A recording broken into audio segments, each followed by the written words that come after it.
welcome to this video on Friday. Missed out on thoughts on Thursday yesterday because I had a busy day. Bought a road bike and spent the whole day being excited about it and taking it out for a ride. It's a 1970 Rally, so it's a vintage, it's an absolute relic. Probably the most dangerous thing I've ever ridden in my life. But it introduced me to road biking, and after one ride I can definitely say that it's hard, it's challenging, but I can't wait to do it again. And now we're on the lookout for a bike for Rebecca. And I'm very excited to experience that and also feel the freedom. I love biking. I have an old Cannondale that got me to and from work for 4 years. I rode that thing in the winter and through storms, the rain, and now I'm ready just to challenge myself again. And I know that this is going to be exactly what I need right now to put a lot of my physical power into, but also just see it as a way to mentally clear my mind. I am a very, I don't know if you're familiar with Ayurveda, but I have a Vata mind, so constantly dreaming in my head, very airy, and so meditation for me is something that is more of a physical practice. I found I love really using the power of my body and pushing myself, so I'm excited to see where this takes me. And as soon as Andy came home yesterday with a massive smile on his face and also a huge pump in his legs, he was like, I found it, this is for you. And glutes. Yes, the glutes too, which is nice. It's all about the glutes. So we're on the hunt, and I know that this is going to be something that is probably going to transform my life, just because when I put my mind to something and have physical power and strength behind me, it really gives me more confidence to be just who I am. And if there's anyone else out there that can resonate with that, then you'll know what I mean, what it feels like to physically use your body and move energy in such a powerful physical way. Especially as a woman, I find that it's very empowering. So I'm excited, and Andy is the perfect person to find one because he researches everything to a T and will also get the best deal. If you just went off for about 5-10 minutes there. Yeah. Glad I interjected. Oh, thanks. But if you want to try and save some money, don't buy things brand new. We live in a very materialistic society, and it's easy to go out and purchase new things because we're constantly being bombarded with advertisements. But buying things used, you can get it. Things depreciate in value so much as soon as you buy them. You work hard and you buy something new, and then you realize that you've overpaid for a piece of plastic or a piece of metal with a few shiny bits attached to it. So buying things used is definitely a good way to go. And I've noticed recently that there's a lot of videos on YouTube that talk about this thing's good for your mental health or that thing's good for your mental health. You know, whatever people do, if it's swimming, biking, running, yoga, whatever it is, yoga's good for your mental health, running's good for your mental health. But the underlying factor that's a part of all of these things is physical movement. It doesn't matter what you choose to do, as long as you're physically moving your body and you're exercising. And I love the feeling of completely expending my energy on physical energy, completely burning my legs out on a hill climb. Whatever it is, just getting a good sweat on, a good workout. If it's yoga, a kettlebell workout, running, biking, swimming. I don't do any running, so I don't know why I said that. No. But definitely want to give it a try. Yeah, I'm the same way. I started moving my body in more intense ways when I went to university. Was not much of a physical sports kid growing up. I'm a musical theater geek, or gleek, as we used to call ourselves.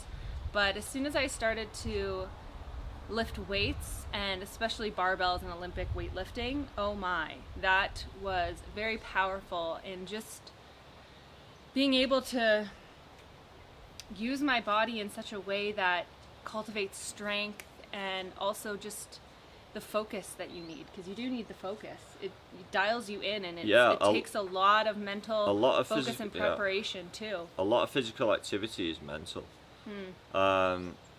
But one thing I've noticed is I see a lot of young people around who between 16 and 20 or 15 and 20 who just can physically go for hours without getting tired. But now that we've come into our 30s, we've noticed that the group of people who are able to physically push the bodies and, you know, be physically active just seems to be getting smaller and smaller. And just yesterday it was pretty funny actually. There was a couple of times when we came to stop signs or traffic lights, and there was some people who were probably in the 40s or 50s. I'd say 50s. Would you say 50s? Yeah, I would say 50s, maybe even 60s. 50s, and you know, sometimes if somebody comes up to a traffic light and you're crossing and you want to be polite and you think, I'll just do a little bit of a jog to get across, these people looked like they was going to keel over and have a complete heart attack or just have a complete meltdown.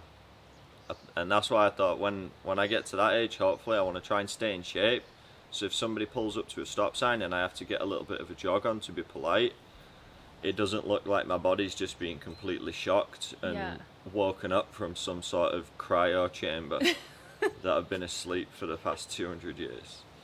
But yeah, young people, even little kids just constantly moving the bodies and running around. And that's one thing I've got into a little bit recently is these different movement practices, about coming back to these basic fundamental movements that children just comes natural to them, but as adults with our bodies, even one for me is the way that we sit. In Western culture, we're used to sitting in chairs all the time, whereas in a lot of Eastern cultures, the squat is the commonplace.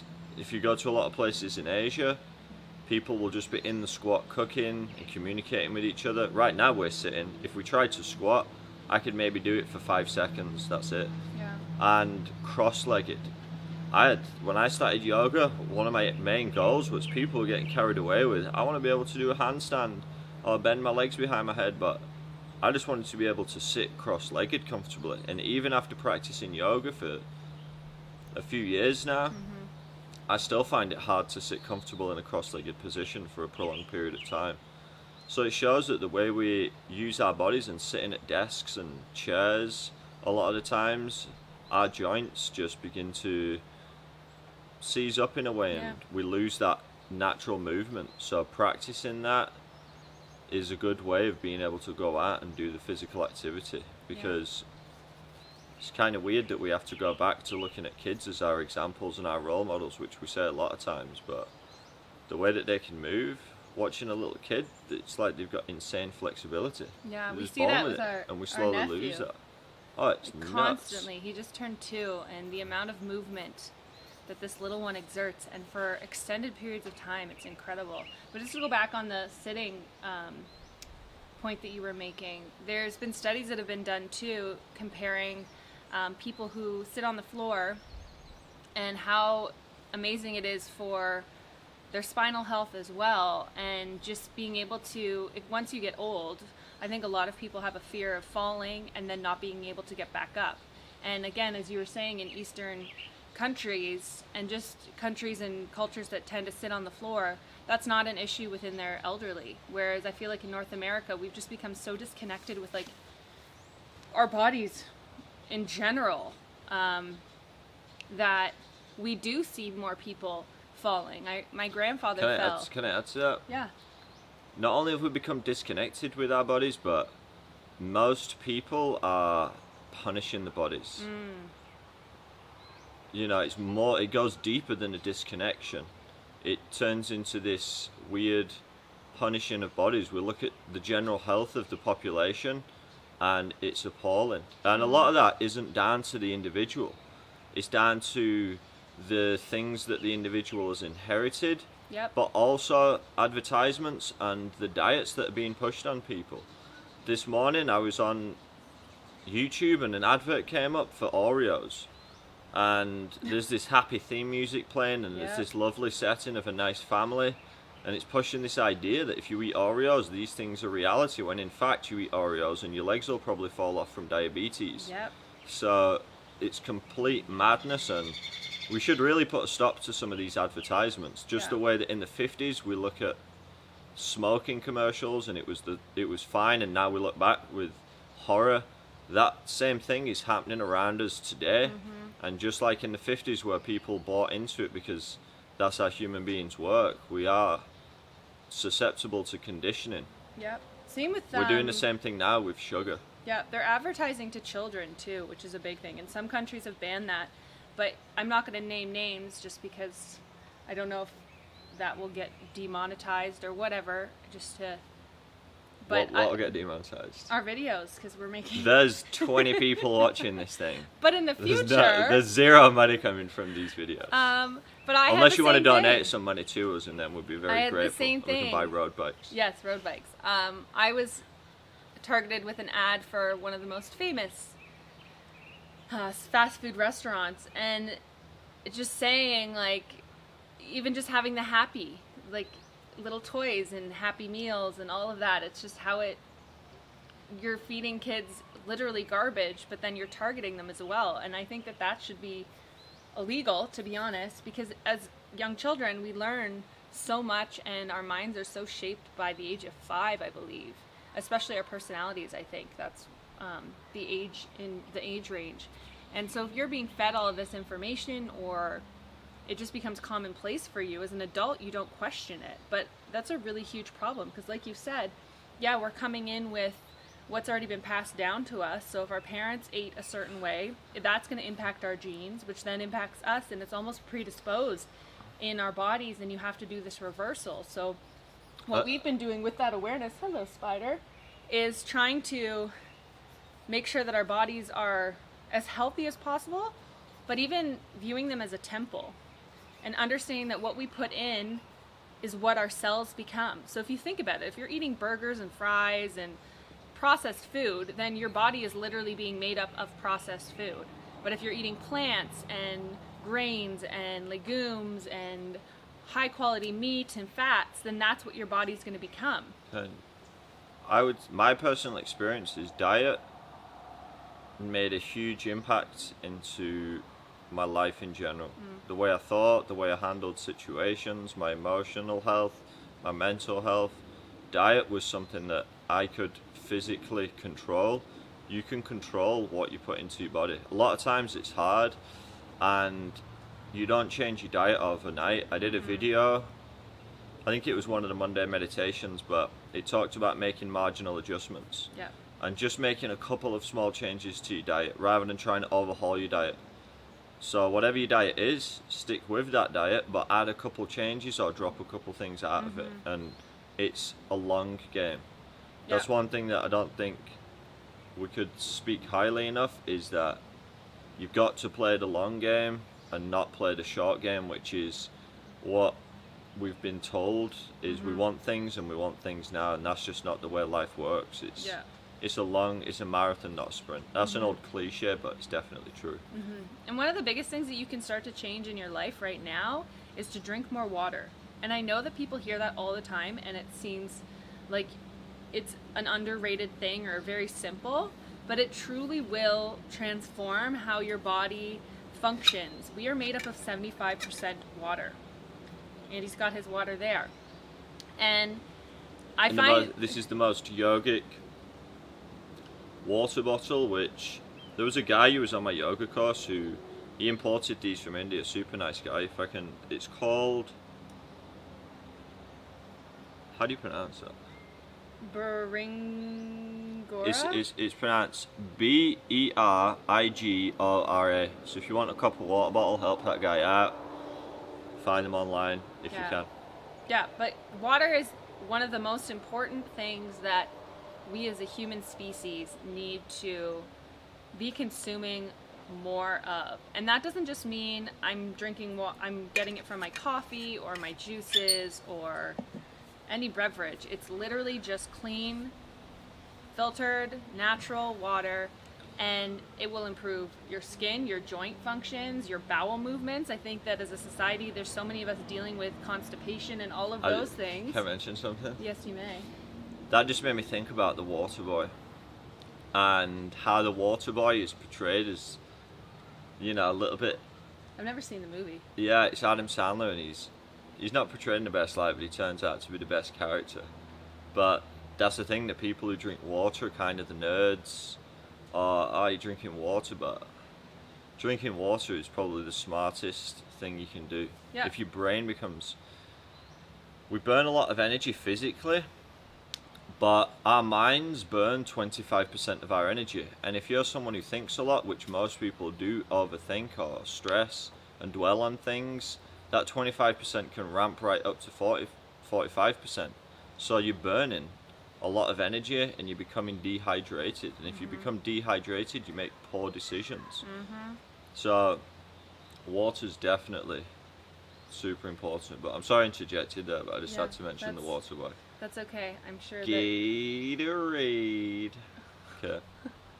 Yeah, water is very important, and it's recommended that adults, just for a little bit of, so you know how much to give you a gauge point, it's recommended for adults to get 2 to 3 liters of water in their day, and if you're an active adult, then increase that. And I'll share with you a little tip that I learned in my holistic nutrition program that I did a few years ago. And basically, to determine how much water you need, and then to actually keep track of it. Do you want to pass me the water bottle? So I don't know how much this actually holds, but let's pretend this is a liter. So if you have a liter water bottle, I highly recommend glass over plastic, and it's not even highly recommend glass over plastic, because the plastics are actually leaching into your water, which is causing a lot of issues because you're consuming all of these chemicals and just plastic in general. We need to really chill on how much we are producing and then consuming. So if you've got a liter water bottle and you're trying to get 2 to 3 liters... Why do we need to chill on how much we're producing and consuming? Because it's killing the planet. Because if you say these things, it is important. It's killing the planet. You see how much plastic is in our oceans. We don't agree on everything, and this is probably one thing that we let me finish my point though, because you're interjecting too much. You're saying these broad statements that we need to discuss these things. Where do your statistics come from? I just don't think. I think that it's human ignorance to think that we could kill our planet. I think that our planet's probably laughing at us right now, thinking I could wipe you out like that, and it could. So to think that we have control of the planet and the planet doesn't have control over us. There was Okay, so I'm going to go back to explaining my point. Thank you. I can edit this bit out, but yeah, you will. We can't kill our planet. That's one thing that I'm certain of.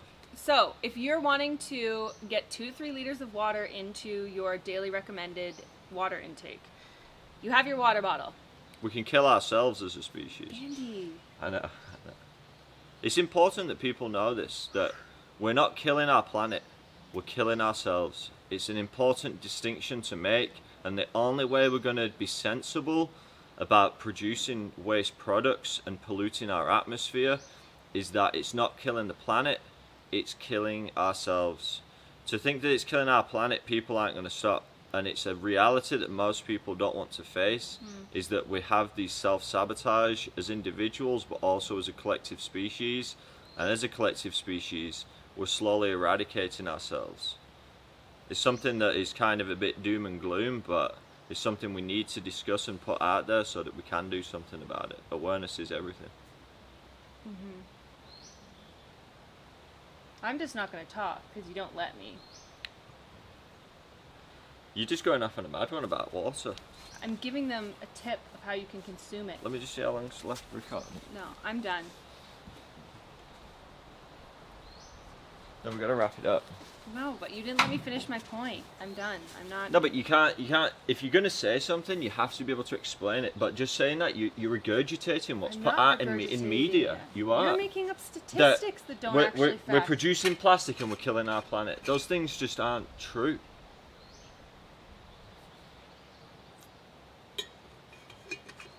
Okay, well, I'm done.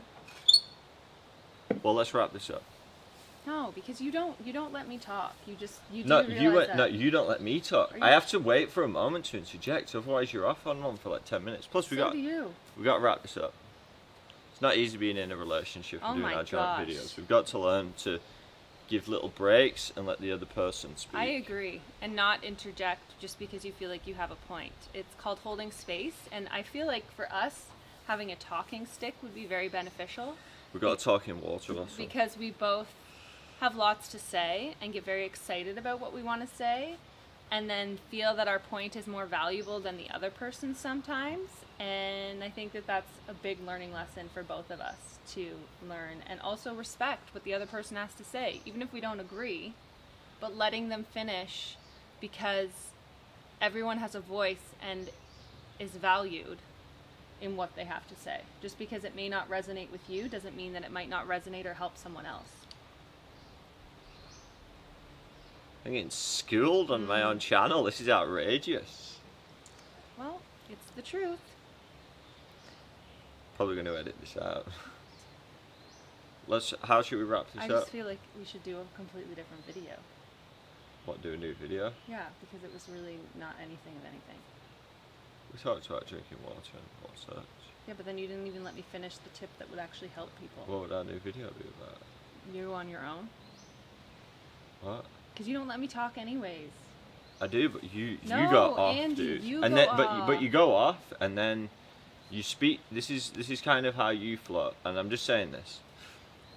You start off with your own opinions and your own thoughts, and it's good, and then eventually you slowly run out of momentum a little bit, and then you go into just what you've been conditioned to say, and just the general ideas that are out there that you've heard through media or through your social media. So it goes from you being genuine and authentic to then just regurgitating these general what ideas. I actually believe is that how we treat our planet is how we treat our mother, which is how we treat our women. And we've been killing off the feminine, the mother, for centuries. So yeah. Yeah, but would you agree that we're killing ourselves? Oh, for sure. Not the planet. I agree that we're killing Like, the ourselves, planet but will the micro survive affects longer the than us. macro, and the macro affects the micro. They're all interconnected. So to be ignorant and think that we don't have an impact, we do. Just like what we are surrounding ourselves with, our environmental factors have an impact on us, which then if we're consuming toxicity and chemicals and toxins, that's going to be what we project out into the world. So yes, it's ignorant to think that we don't. It's a symbiotic relationship. Symbiotic. Well, it goes back to what you were saying before, that we're disconnected from our bodies, and if we're disconnected from our bodies, how do we expect to be connected to the environment Exactly. and our planet? And that's one thing that, in order to connect to the planet, you first got to connect to yourself. I agree. Because you are the planet. Alan Watts once said that human beings grow from the planet like apples grow on trees, meaning that we are the planet. You know, Carl Sagan once said that we're all made of stardust, meaning that we're all made of the same materials. We're just put together a little bit differently. All religions point to the fact that we come from the same origin, we're all connected, we're made of the same thing. But we're all made of energy. It's all energy. It's just whether it's dense or not or how it flows, but we're all energy. So we are all connected, absolutely, by energy. So let's pass some positive energy to the people. Well, this has been productive. Let us know what you think about our joint videos. And our spats, because we... and if the... Well, it just shows that we have differences of opinion. which and is that good we and are both healthy. strong in our conviction and our beliefs. And are willing to change our opinion. I say things all the time, and I look back on myself 10 years ago and think, I don't necessarily believe what I said 10 years ago, because I'm more educated now.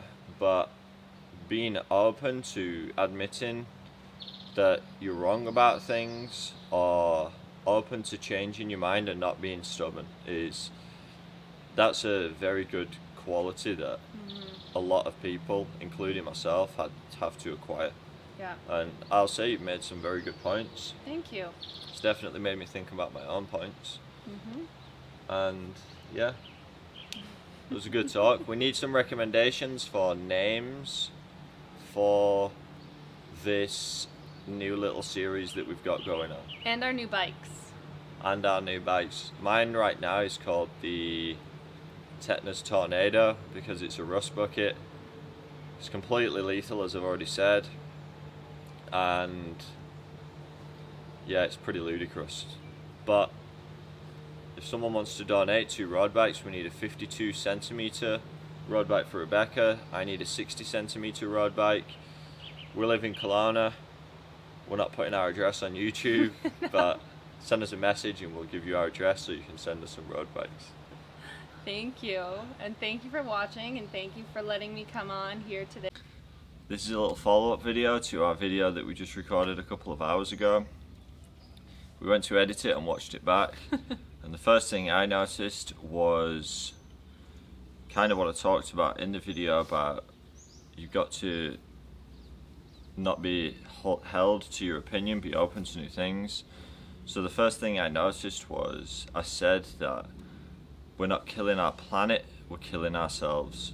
And although my intention was to try and bring awareness to the fact that we're damaging ourselves, as I think that that'll gain more attention to stop us doing some of the harmful practices that we've been doing throughout human history. I also at the same time said that we are our planet. So I'll just wait until this. This is why we film videos at parks. Yeah. But just in case that isn't noticeable in the audio, I'll continue. So I said that we're not killing the planet, we're killing ourselves, but then within 5 minutes I said that we are the planet, which totally contradicts what I said. So I take it back, I was wrong on that, and we are killing the planet. Yeah. So we should stop doing that.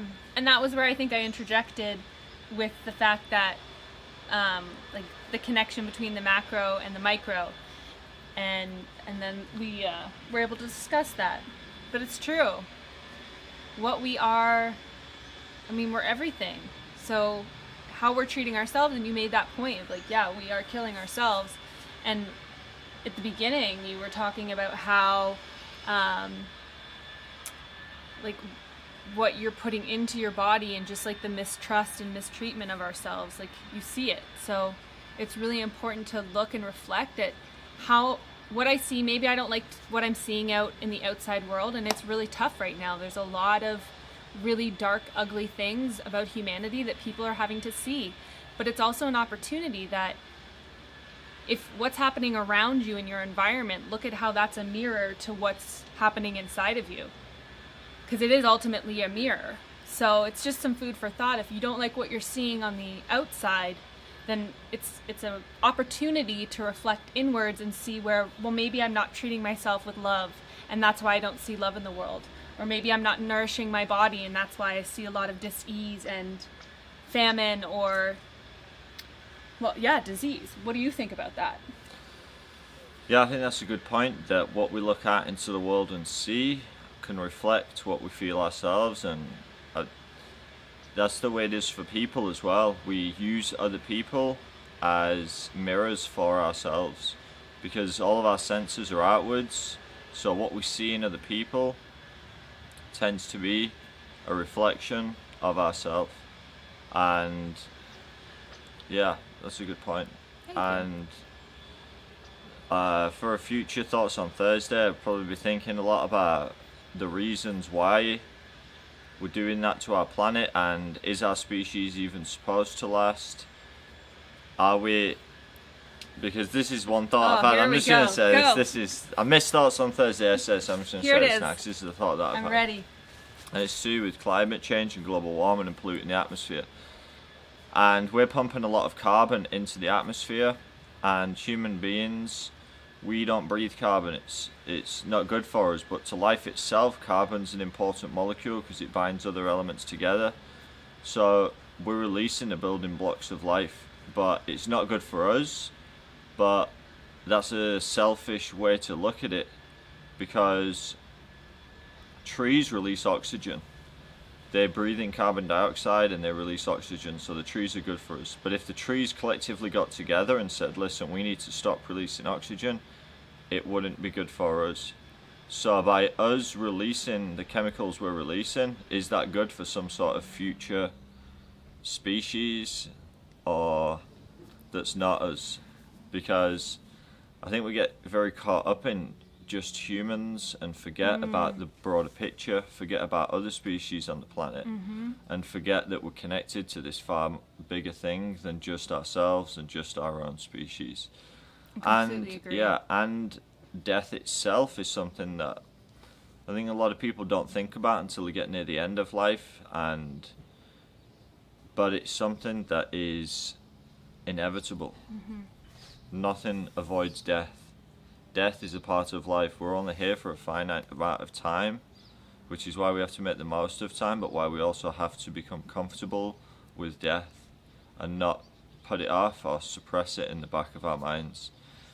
So the death of our species seems doom and gloom, but death is a doom and gloom topic, and it shouldn't be.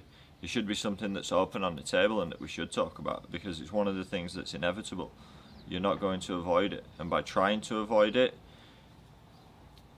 you can. I'm not sure if that's the healthiest thing to do. Can I add to that? So I see it as, again, the disconnection that we have from Mother Nature. Mother Nature shows us, even within our seasons, the life, death, rebirth, and then death again. And we see it in, like, humanity. We live and we die. We see it with babies. And it is something that's uncomfortable and painful because something has come to an end. But I believe our disconnection from Mother Earth is then represented in our comfortability with death, because we're uncomfortable seeing it, or not even uncomfortable seeing it, but we don't even acknowledge it within Mother Earth and the cycles of life, the woman's cycles. And I won't go into that. You can come check out my podcast if you're curious about learning about women's cycles, because that's what I'm here to share with the world. But I completely agree with you. Like, our disconnection from death and fear from death it's also causing issues. Can I add one more thing Yeah, to go it? ahead. From my own experience, in order to find the answers about death or to actually think about it, most of this came when I was in my spiritual madman phase.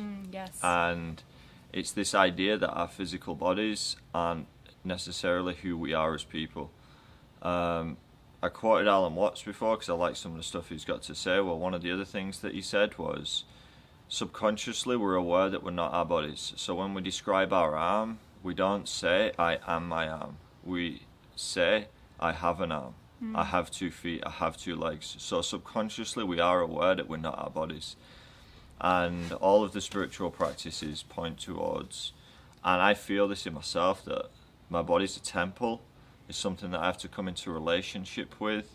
It's something that I have to get to know and understand and come into a loving relationship with it. Because for a lot of people, the relationship with the body is an abusive relationship. So getting to know it, treating it almost like you're dating someone for the first time. Find out what you like, what you don't like, and over time you'll build a solid foundation. Or that's, in my experience, that's what I found.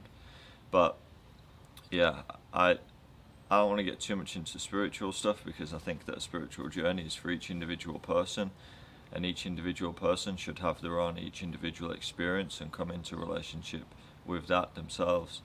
That's one of the reasons why I like yoga, is because it just gives tools to allow that growth to happen. It doesn't preach to people, it doesn't tell people what they're doing. It definitely can do that, and in a lot of yoga studios it does do that, and it shouldn't do that. Yeah. So become a spiritual madman, or a spiritual mad woman, or spiritual mad whatever you are. You know, sometimes I forget that I'm a human being altogether. Yeah, So, you're part of the tree family. yeah. Yeah, I completely agree with you that with all of what you're saying, and each journey is for the individual. And it's interesting, this last couple of days I've not been humbled, but just been reminded of how much I don't know, and that it's okay that I might not know about what other people know. And that doesn't mean I'm any less on my journey or any less enlightened or conscious than an individual. And it was really interesting to humble myself and be like, you're exactly where you're supposed to be, and just trust the process. And just because someone knows something maybe more than you. That's all in my mind of thinking, oh, they know more than me, so they're better than me. It's actually an opportunity for me to learn and continue to grow. So that was something that I experienced this weekend, of just reminding myself, like, you're exactly where you're meant to be, and people will come into your life so that you can learn something new. For me, when I was younger, I did think I knew everything, but that limited me. It was actually restricting me, but once I realized that I didn't know anything, then it opened me up to being open to everything. And that was a big life lesson. So yeah. Would you think I that that's agree one with you of on that.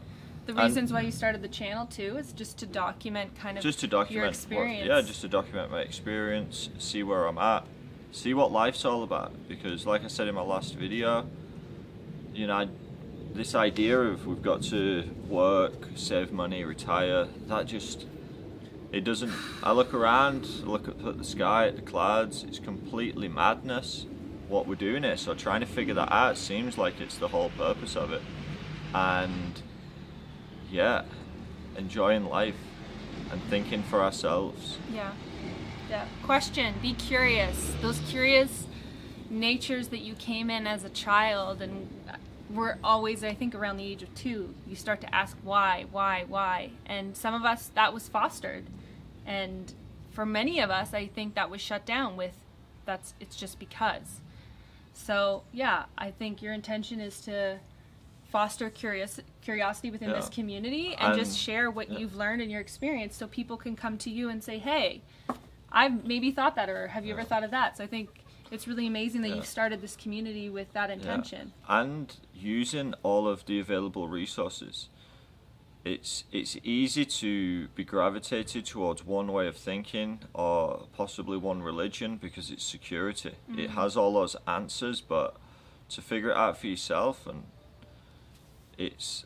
that's the joy of life, is to learn new things, new experiences, and by being open to everything, you can look and you can pick and choose what makes sense to you and what resonates with you. And a lot of the times through my experience, I find that a lot of the things that come from the different areas of study or religion actually point towards or say the same thing. Mm-hmm. One thing that I want to talk about in a future video is this idea of the aura, which we have an aura that's around us that radiates out about 9 feet. This is a yogic Eastern philosophy. Metaphysics too. Yeah, metaphysics, but in science recently discovered that our heartbeats radiate out an electromagnetic pulse 8 feet away from us. So we have this electromagnetic pulse that's radiating out 8 feet. And then in another thing, we have an aura that's radiating out 9 feet. So they kind of, this idea that we have this force around us that's not within our bodies, the science and religion, or science and spirituality, are both saying the same thing. So there's actually, there's not a conflict there. I think we need to knit these things together in order to find out what common things we have, so we can look at those things a little bit and see if it radiates to us, because I definitely feel that if I'm around somebody, I can pick up on that energy. I can sense a vibration, or I can sense an energy that they may be carrying with them. And that, I completely agree with you. And I think something too that I'd like to share is that because we are so sensitive to energy, and if you feel in your body, or however it's felt by your soul, your body, you have that intuitive hit of like, this doesn't feel good for me vibrationally, trust that instinct, that it's either there to keep you safe out of fear, or it's because that energy isn't there for you, and just to protect that. I think that's another thing that we've just all kind of meshed, and everyone's feeling all the things. And like, I go out in public and I come home and sometimes I'm like, why am I feeling anxious or angry? And you have to point it out to me, because that's not my natural state for the most part now that I've done the work and understand. So being aware too that when you're out in the world, if we're experiencing a lot of fear right now because of the unknown. Okay, so the memory card ran out of storage, so it cut Rebecca off mid-sentence. Yep. So we was talking about the energies and our auras, and how when we're out in public we can pick up on some of these things. And I personally think that we're going to feel all of these feelings at some point. And it's why in a lot of my videos I harp on a lot about breath work, but it's why the breath can ground us and connect us to our authentic self. So when we're feeling these different feelings and emotions, we can stay centered and grounded and not let them sweep us away. Yeah.